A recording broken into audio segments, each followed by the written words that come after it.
मसीह में आप सबको सलाम। डेली बाइबल के साथ फैसल आपकी खिदमत में हाजिर है। इमसाल 7 बाब। आए मेरे बेटे, मेरी बातों को मान और मेरे फरमान को निगाह में रख। मेरे फरमान को बचा ला और ज़िंदा रह, और मेरी तालीम को अपनी आँख की पुतली जान। उनको अपनी उंगलियों पर बांध ले, उनको अपने दिल की तख्ती पर लिख ले।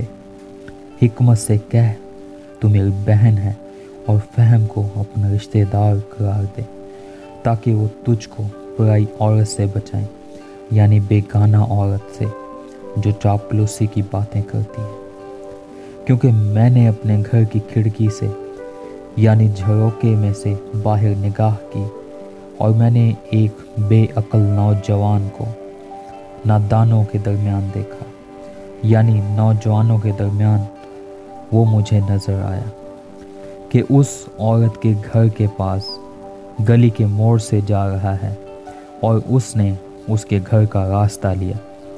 दिन छुपे शाम के वक्त, रात के अंधेरे और तारीकी में, और देखो वहाँ से एक औरत आ मिली जो दिल की चालाक और कस्बी का लिबास पहने थी।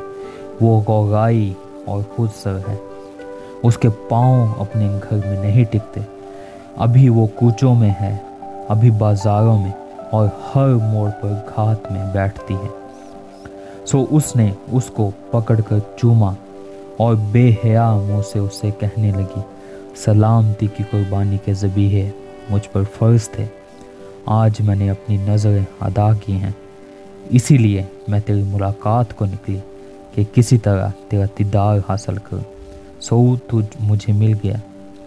मैंने अपने पलंग पर कामदार गालीचे और मिस्र के सूत के धारदार कपड़े बिछाए हैं। मैंने अपने बिस्तर को मुर और ऊद और दालचीनी से मुअत्तर किया है।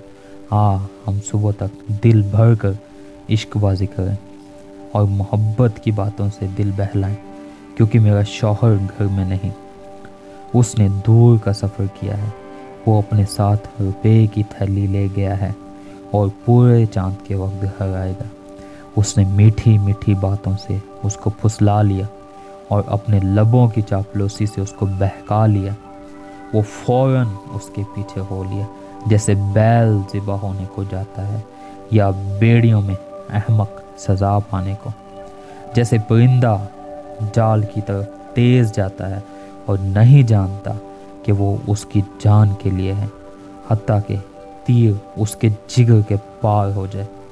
सो अब ऐ बेटो, मेरी सुनो और मेरे मुंह की बातों पर तवज्जो करो।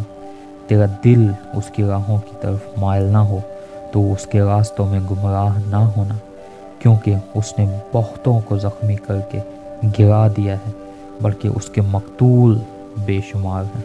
उसका घर पाताल का रास्ता है और मौत की कोठरियों को जाता है। आमीन। खुदा का कलाम पढ़े और सुने जाने पर उसकी बरकत हो।